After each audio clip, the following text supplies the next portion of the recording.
성경 말씀 봉독하겠습니다. 이사야 43장 1절에서 7절입니다. 야곱아, 너를 창조하신 여호와께서 지금 말씀하시느니라. 이스라엘아, 너를 지으신 이가 말씀하시느니라. 너는 두려워하지 말라. 내가 너를 구속하였고 내가 너를 지명하여 불렀나니 너는 내 것이라. 네가 물 가운데로 지날 때에 내가 너와 함께 할 것이라. 강을 건널 때에 물이 너를 침몰하지 못할 것이며 네가 불 가운데로 지날 때에도 타지도 아니할 것이요 불꽃이 너를 사르지도 못하리니 대전하는 여호와 네 하나님이여 이스라엘의 거룩한 이여 네 구원자임이라. 내가 애굽을 너의 속량물로 구스와 스바를 너를 대신하여 주었노라. 네가 내 눈에 보배롭고 존귀하며 내가 너를 사랑하였은즉 내가 네 대신 사람들을 내어주며 백성들이 네 생명을 대신하리니 두려워하지 말라. 내가 너와 함께하여 네 자손을 동쪽에서부터 오게 하며 서쪽에서부터 너를 모을 것이며 내가 북쪽에서 이르기를 내놓으라. 남쪽에서 이르기를 가두어두지 말라. 내 아들들을 먼 곳에서 이끌며 내 딸들을 땅끝에서 오게 하며 내 이름으로 불려지는 모든 자 곧 내가 내 영광을 위하여 창조한 자를 오게 하라.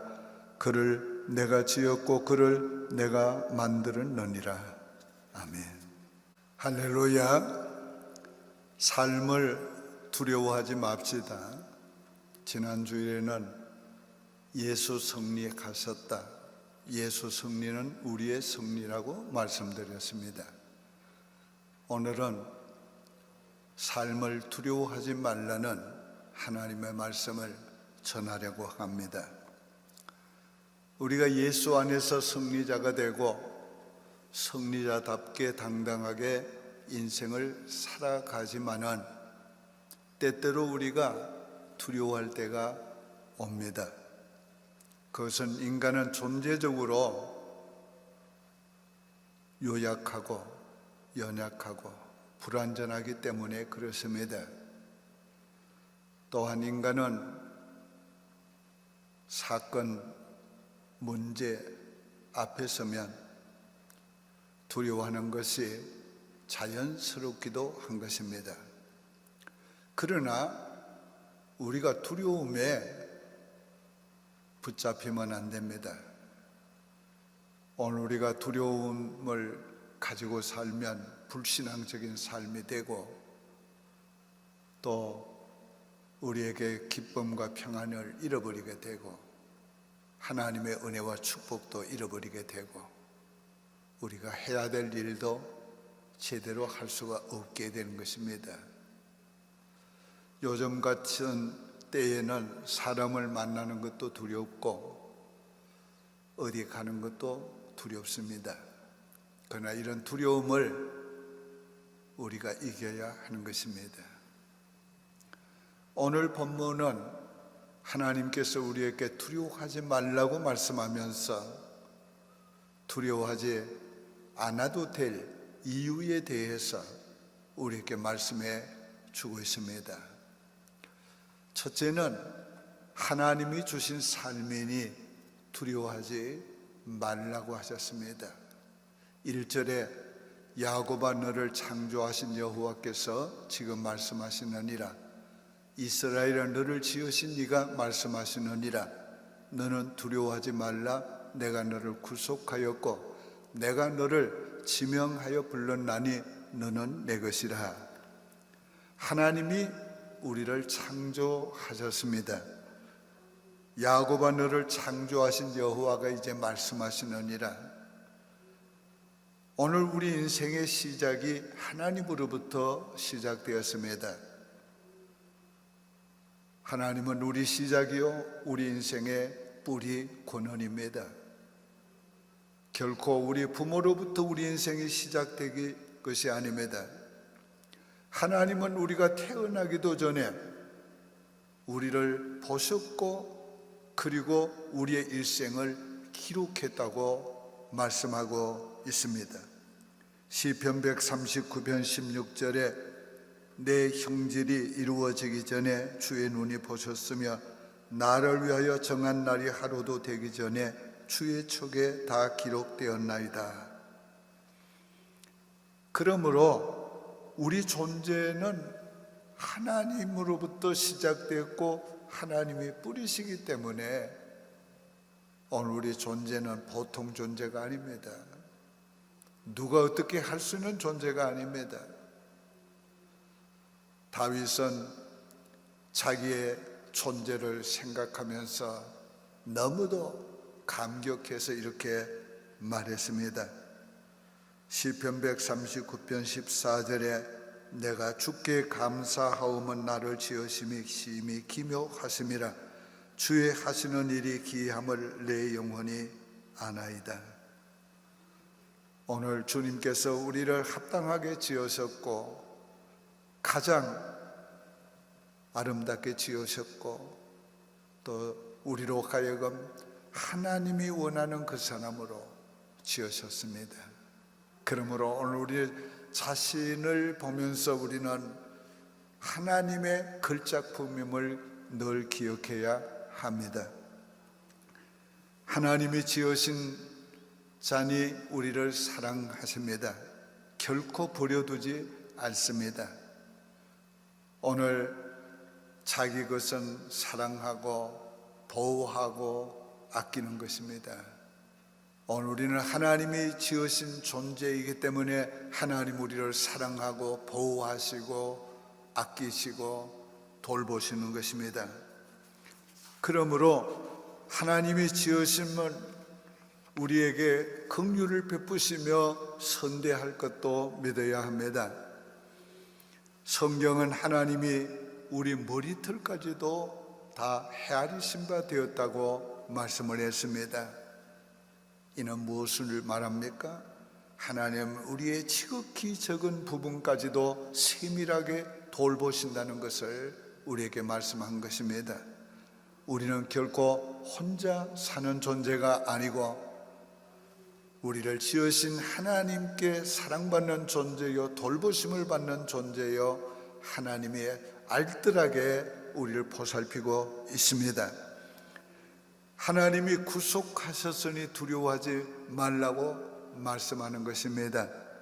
내가 너를 구속하였고 우리를 죄에서 구속하기 위해서 값비싼 대가를 지불했습니다. 독생자를 우리 대신 대속물로 십자가에 내어 주셨습니다. 얼마나 놀라운 일입니까?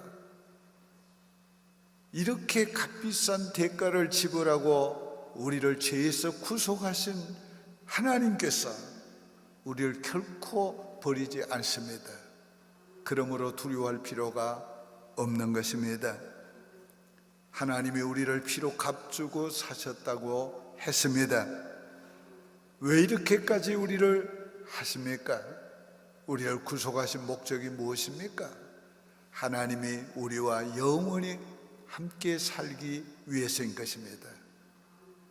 그러므로 영원에 이르기까지 하나님이 우리와 함께 하시며 우리를 돌보시고 도우실 것이니 두려워하지 마시기 바랍니다. 하나님이 우리를 지명하여 불렀으니 두려워하지 말라고 하셨습니다. 내가 너를 지명하여 불렀나니 너는 내 것이라. 많은 사람 중에서 하나님이 특별히 우리를 지명해서 불러주셨습니다. 무슨 의미가 있습니까? 우리는 특별한 존재라는 것입니다. 하나님이 우리를 특별 취급을 했다는 것입니다. 저와 여러분은 다 하나님이 지명하여 불렀습니다. 그래서 어떻게 됐다고요? 너는 내 것이라.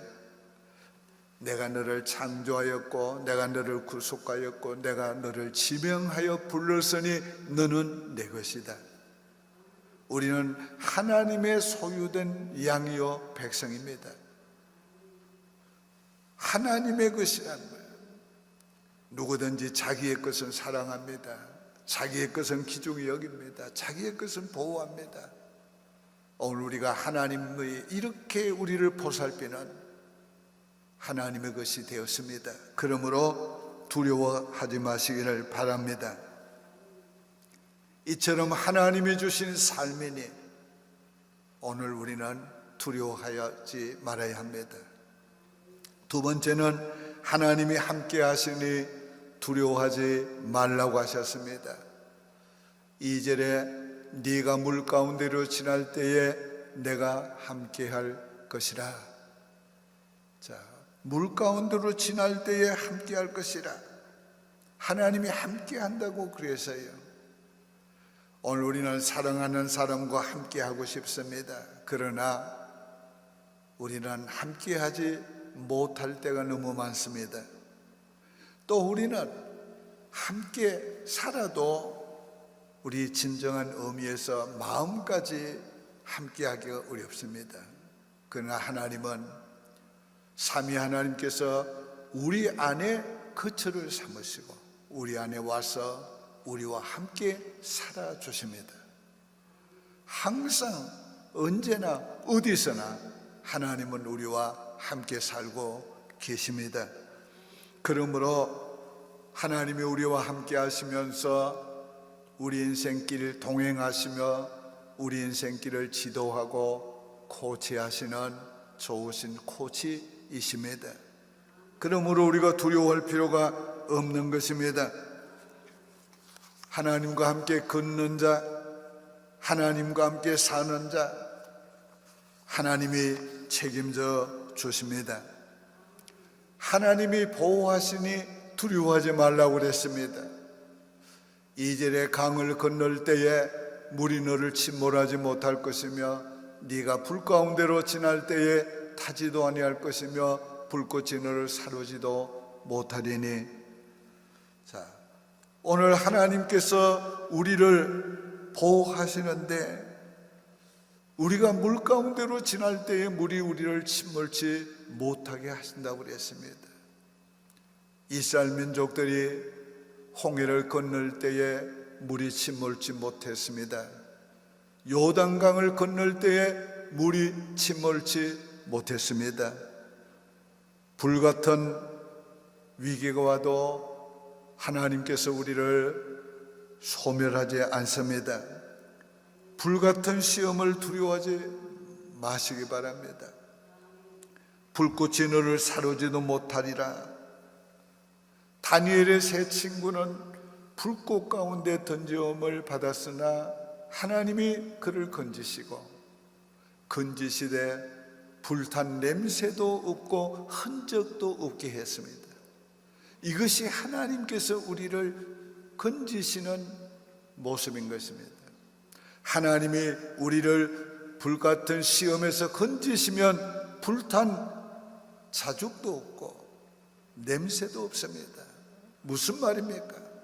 우리가 이 세상에 살면서 불같은 시험을 당할지라도 하나님이 건져주시면 언제 그런 일이 있었는가 흔적도 없이 우리를 건져주신다는 겁니다. 언제 그렇게 가난했지? 언제 그렇게 병들었지? 언제 그렇게 시험에 들었지? 언제 그렇게 파산을 당했지? 흔적도 없이 해준다는 겁니다. 이것이 하나님이 하시는 일입니다. 이 하나님을 보호하심을 믿고 우리는 두려워하지 말아야 합니다. 더 나아가서 하나님의 사랑받는 존귀한 자니 두려워하지 말라고 했습니다. 4절에 네가 내 눈에 보배롭고 존귀하며 내가 너를 사랑하였은즉. 오늘 하나님이 지으신 자기의 존재인 우리가 그렇게도 보배롭고 존귀하다. 하나님 그렇게 사랑스럽게 보셨어요. 여러분, 아무리 못난 자식도 자식은 보배롭고 존귀한 겁니다. 왜요? 내 것이기 때문에. 하나님께서 오늘 우리를 그렇게 보시는 거예요. 여러분이 비록 여러분 자신이 초라하고 조건이나 환경을 초라할지라도 여러분 그걸 보지 말고, 여러분의 지혜가 부족하고 인격이 좀 부족하고 좀 성품이 부족하고 모났을지라도 그걸 보지 말고 하나님이 보시는 그 눈으로 자신을 보시기 바랍니다. 하나님은 우리를 너는 보배롭고 존귀한 자니, 오늘 우리가 그런 하나님의 사랑받는 보배롭고 존귀한 자니 우리가 두려워할 필요가 없는 것입니다. 하나님의 사랑은 끝 없습니다. 하나님은 우리를 위해서 어떤 대가도 지불하시고 하나님은 우리를 구원하신다고 그래서요. 4절에 내가 네 대신 사람들을 내어주며 백성들이 네 생명을 대신하리니, 이거 무슨 말입니까? 하나님이 이스라엘 민족을 구원하기 위해서 애굽 민족을 대속물로 내어줬단 말이에요. 하나님이 나 대신 다른 사람을 진노하고 나를 구원해 주신다, 그런 말이에요. 그만큼 하나님이 사랑은 끝이 없습니다. 하나님이 우리를 위하시면 우리가 누구를 두려워하겠습니까? 이처럼 우리는 두려워할 필요가 없는 것입니다. 마지막 세 번째로 우리 미래를 두려워 마시기 바랍니다. 7절에 무릇 내 이름으로 일컫는 자 곧 내가 내 영광을 위하여 창조한 자를 오게 하라. 그들을 내가 지었고 만들었느니라. 하나님은 오늘만 우리를 보호하시는 게 아니야. 미래를 보장하고 계셨습니다. 왜? 우리 일생을 다 하나님이 기록해 놓고 계셨어요. 이 말을 다른 말로 하면 우리 일생에 대해서 하나님이 다 계획을 가지고 계시고 그 계획을 이루실 것까지 다 계획하고 계시고 그걸 다 이미 완성품으로 기록하고 계시단 말이에요. 얼마나 놀라운 일이에요. 오늘 이 본문은 두 가지의 큰 예언을 하고 있습니다. 하나는 바벨론에 포로된 이스라엘 백성들을 70년 후에 돌아오게 하실 예언이고, 다른 하나는 말세에 이스라엘 민족을 전 흩어진 세계에서 고국으로 돌아오게 하실 예언을 하고 있는 것입니다. 여러분, 70년의 세월이 지나면 그 어떤 민족이라도 민족이 바뀌는 것입니다. 혼혈이 되고 문화가 바뀌고 다 바뀌어버리는 거예요. 그 민족의 동화가 되어버리는 거예요.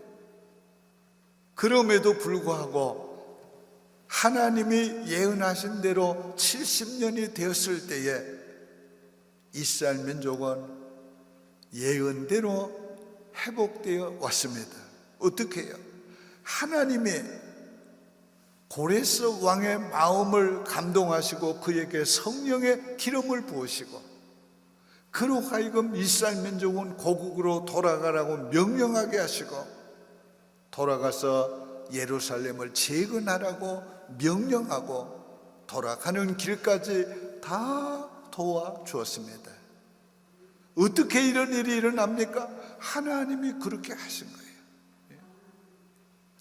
하나님께서 이스라엘 민족을 세계의 디아스포라가 된 그들을 돌아오게 하셨어요. 1948년도에 이스라엘로 돌아오게 하셔서 나라를 다시 세우게 해 주셨습니다. 어떻게 이렇게 할 수 있어요? 2000년 동안 세계에 흩어져 살던 그들이 어떻게 고국을 회복할 수 있습니까? 그것은 하나님이 예언하신 것을 이루어 주신 거예요. 하나님이 하시니까 가능했던 문제. 그 내용을 조금 이제 상세하게 말씀을 드리겠습니다. 하나님이 이렇게 예언했어요. 5절에 두려워 말라. 내가 너와 함께하여 네 자손을 동방으로부터 오게 하며 서방으로부터 너를 모을 것이며. 네 자손을 동방으로부터 오게 한다고 했는데 여기 동방은 이라크, 시리아, 이란, 인도, 중국을 말해요. 무려 1000년 이상을 그 땅에 살았는데 하나님이 그들을 돌아오게 하셨는데 40여만 명이 고국으로 돌아왔어요. 서방으로부터 모을 것이며 했는데 서방은 폴란드, 독일, 루마니아, 체코슬로바키아, 유고슬라비아, 불가리아 등을 말하는 거예요. 이 지역에 살던 유태인들이 6.1 전쟁과 걸프 전쟁에 승리한 후에 대거 고국으로 돌아왔어요. 6절에는 내가 북방에서 이르기를 놓으라, 남방에서 이르기를 구류하지 말라, 내 아들들을 원방에서 이끌어내며 내 딸들을 땅끝에서 오게 하라. 여기 북방은 어디입니까? 구소련과 영국, 스페인, 독일, 프랑스 등인데 이곳에 살던 유태인들을 돌아오게 하신다는 거예요. 그런데 특별히 구소련에서 100만 명, 구소련에서만 100만 명이 돌아왔어요. 어떻게 해요? 하나님이 고르바초프를 감동하셔가지고 그 공산주의 체제가 무너지게 하시고 그곳에 살던 유태인들을 대거 고국으로 돌아오게 하셨어요. 어떻게 이런 일이 있었을까? 우리는 그런 의문을 가졌어요. 그런데 성경이 그 의문을 풀어주고 있어요. 유태인들을 돌아오게 하시겠다고 약속하신 하나님의 예언을 이루시기 위해서 하나님 그렇게 해주셨다. 남방은 아프리카와 예멘 등지인데 여기서도 18,000여 명이 돌아오게 됐어요. 그들을 비행기로 실어올 때는 자석을 다 떼내고 그들을 하루에만 24시간에 18,000명을 돌아오게 했어요.